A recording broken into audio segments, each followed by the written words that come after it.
Hey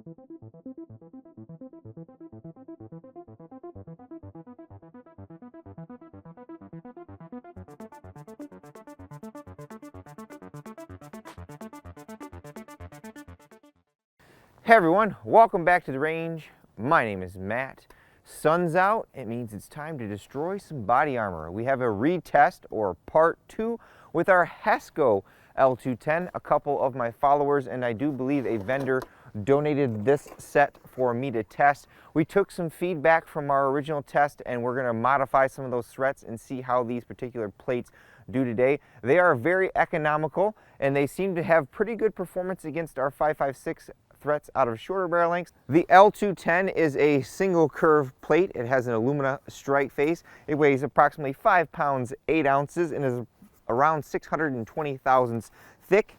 Per the N.I.J., we've gone ahead and dropped these plates on their faces 2 times as a preconditioning test. We also use this giant clay briefcase that you see here filled with Roma Plastilina #1 clay donated by Chavant. It just acts as a compressible media and a very large, heavy object for me to set these plates against. It has to be about 100 degrees to give us true representation of back face, so it'll work for our testing. We also use a chronograph so that we know the exact velocity of that bullet. I also put a spreadsheet here at the beginning so I foreshadow all the different rounds that I'm going to shoot at it. Over here on my channel, we're a little on the drier side, entertainment and humor wise, but I try to provide you guys with consistent data.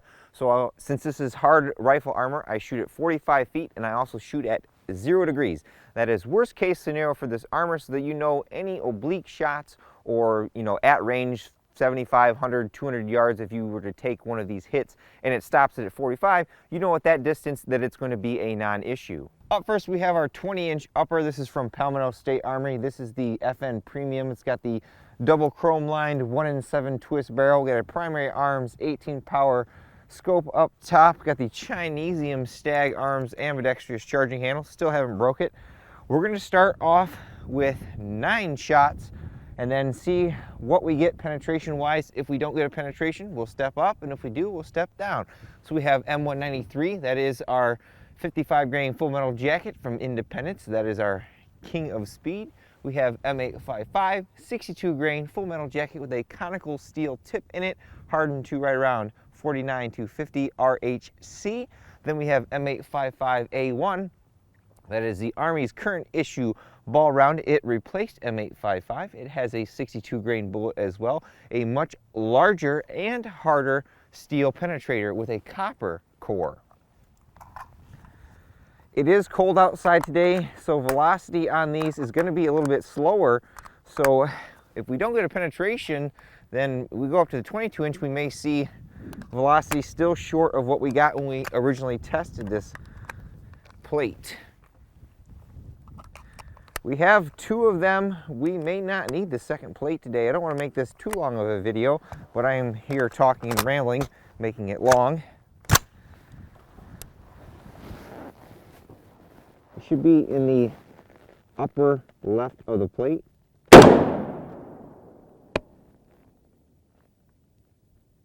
That one was a little too high. Now the second row of blue dots. Smoked another strap. Now the M855 right next to it.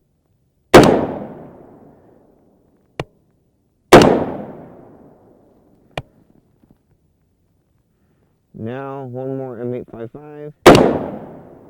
Why do I keep putting these so close to each other? Maybe I will need that second plate. Now the A1.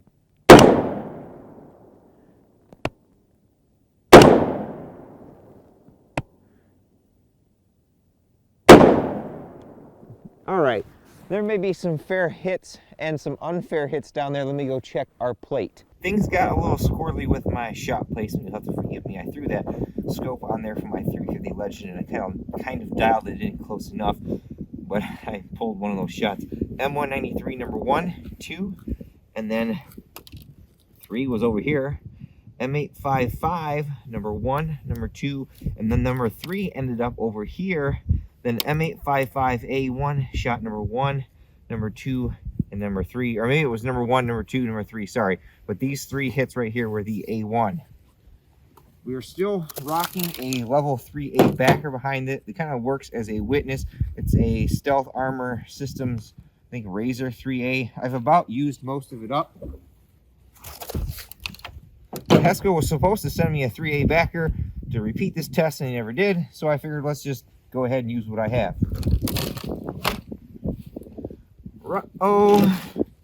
R.A.N.G.E. We have a penetration on that M855. That is not a fair hit, but it's actually just sticking out right there. But all of our other threats, no pass-throughs. Like I said, the velocity is down today, so we'll step up to the 22-inch, and I think we'll use just a couple less rounds for each one of these hits, but we have this whole bottom part of the plate.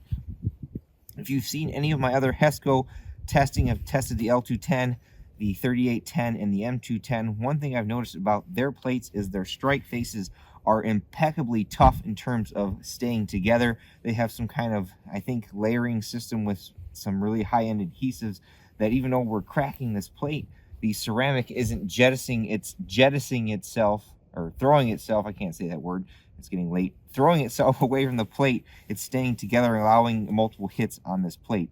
Most NIJ testing is 6 shots, 2, 4, 6 all right in a row, 3 inches from the plate. You know, we're making edge shots here and they're stopping it. So cool. We've brought out the king of speed, our 22-inch TC compass with our turbo 556 suppressor on here. So this is maximum real world velocity. You know, in a real world scenario, someone is not gonna normally engage a combatant or enemy personnel at 45 feet with a 22-inch barrel, unless that's all you have. You know, you're going to see 16-inch, you know, even 10.5 inch at this kind of engagement distance. So if plates, like I said, this is worst case scenario. So if this plate stops it, it's already been hit a bunch of times. If this plate stops it, then in a real world engagement at distance, you're going to be A-okay, at least in theory. Same threat profile. We have 2 rounds of M193, 3 rounds of M855, and then 3 rounds of M855A1.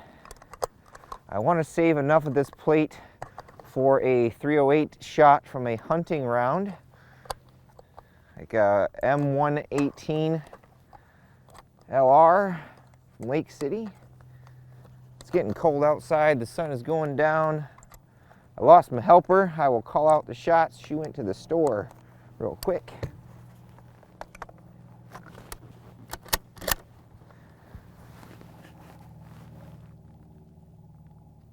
So this will be to the left of the number 1 in the middle of the plate. The sun's going down. Not sure if I'm getting velocity off these. If it's not reading, I might have to get the shields out. This will be to the right of the number 1. Oh, hard primer.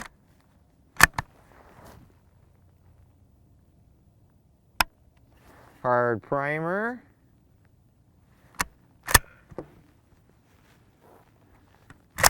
M855 will be placed next to the number 1. I put our auxiliary lighting kit on our chronograph. Hopefully we get some velocity readings. This is where a lab radar would come in handy. Now I did shoot this earlier today against the M210, so we have what we're seeing velocity-wise with this weather against these loads. It's all the same ammunition that I'm using today. But if I don't get velocity readings on these and we get penetrations, we're not going to know at what velocity they penetrated, which is going to suck. But I'm out here, so we're going to shoot it anyways. So this is M855. This is going to be on the right side of the plate. 2893. Got a reading. A shitty reading, pardon my French.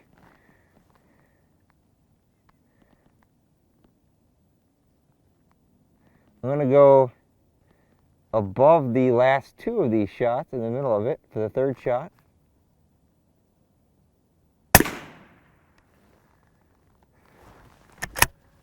Now the A1 is going to be starting in the lower left of the plate.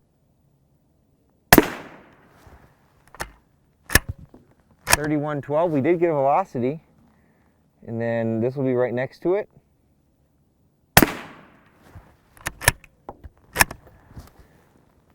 And then the third one will be right next to the number 5 on the weight. All right. Like I said, the velocity is low today because it's cold outside. When we tested the original L210, it was in summer, so we were seeing, you know, over 3,100, I think 3,175 to over 3,200 feet per second in the 22-inch. I think the biggest travesty of the day is I've smoked probably almost 10 of my straps. Good thing that these are somewhat economical, but I kind of hate destroying them because, you know, you've got metal here and you wish you could still use them for something, but once you break them, that's about all she wrote. So our 22-inch M193 was right here. Then we had that hard primer, so we switched to the M855. We didn't get a velocity reading off that. Here was shot number 2 when we switched to the light kit, shot number 3. And then M855A1, shot number 1, 2, and 3. Hopefully I can place a shot of 308 here and maybe here. And otherwise, I think we're about out of room on this plate. With the velocity being down today, I'm gonna pray that it stopped it. Place those bets in the comments below. Oh! We have, R.A.N.G.E. We have a penetration on that M855, but that was number 3. That is not a fair hit. That is a mere 1 inch from that first hit and about 1.5 inches from that hit, so this is not considered a fair hit. But that's our only penetration.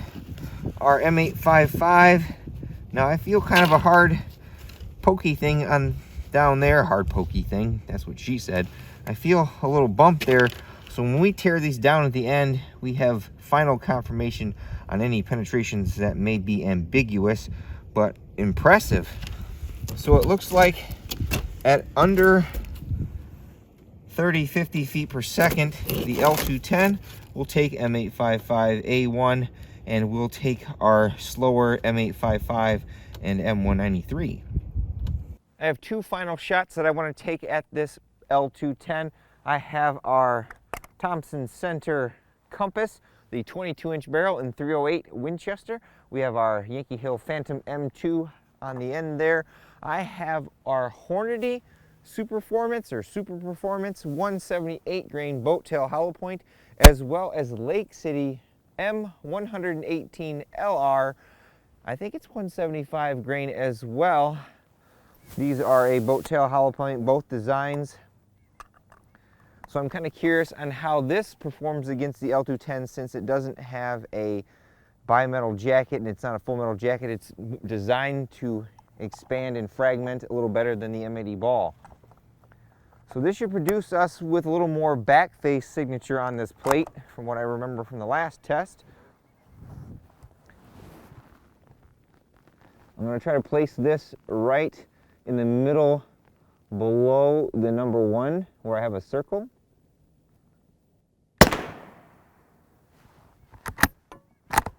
Okay, then our Hornady, get a velocity reading off that, 2497. Then the Hornady will be in the lower right-hand corner.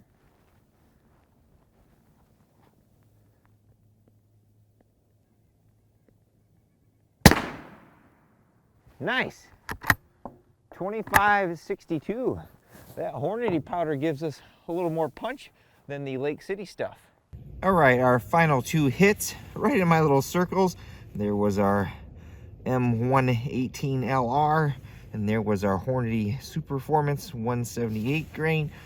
I would consider those fair hits. Place those bets in the comments below. R.A.N.G.E. We have a penetration on both of those. The Hesco L210 is not rated for 308. It is rated for 762 by 39 API BZ. 1 single hit of that. We've proven over on my channel that ceramic is most definitely multi-hit capable. Sometimes you can put a lot of hits on a plate. Usually 5.56, some plates you can put, you know, dozens of hits on plates. But once you get into the 308, there's a lot of energy to deal with there. And usually you just start cracking the ceramic strike face. And depending on how good the polyethylene is behind it, that's the determining factor. So there were our hits. Same level 3A backer. I probably should get rid of it. Did these rounds make it through the backer? The M118 did. Our Hornady did not. This hole right here was from the M855, but this 3A backer has been used up quite a bit, and it actually penetrated from where another shot had been before. I should just go throw this away right now. That was in a area that had only seen some back face trauma before, but if there's nothing to deform the round as it penetrates, soft armor is not going to slow down and stop rifle rounds. Our back face, if we can get some, we've been out here for a little while, the clay is pretty cold, 35 millimeters. So my advice has been, if you buy Hesco L210s, for whatever reason, whatever your mission calls for, I definitely would back them with a 3A backer. You're only going to gain a pound, if that, and it's going to provide you with some good blunt force trauma reduction and possibly stop rounds if they make it past the plate. Now for the fun part, our teardown on our L210. Here was that first plate with all the hits on it. We've peeled the cover off. The construction pretty much remains the same as the last pair of L210s that we shot.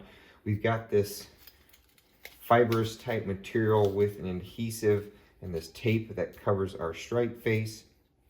You can see all the hits there. This one I think degraded a little more than the last plate. I think some of these shots up here towards the edge did that, but for the most part you can see there is cracking in our strike face, but there's a good amount of area that still has ceramic on it, and if you keep these layers bonded together, it's still going to do its job. Here's the back of that. There's some of this material on here. I tried to measure the strike face, and in the area that I measured this time, which is a piece under here that hadn't been beaten up, was approximately 250 thousandths or 1/4 of an inch thick. I think last time it was 240, and it depends on where I measured because there is some glue and stuff on here that makes up for that thickness. Here's our backing material. I'm not sure if this is polyethylene or a type of fiberglass mat because it tends to come apart in fibers like we've seen with fiberglass. Our only penetrations were these non-fair hits here and here from our M855, I do believe, or this might have been the A1. I'll have to go back and look at the footage.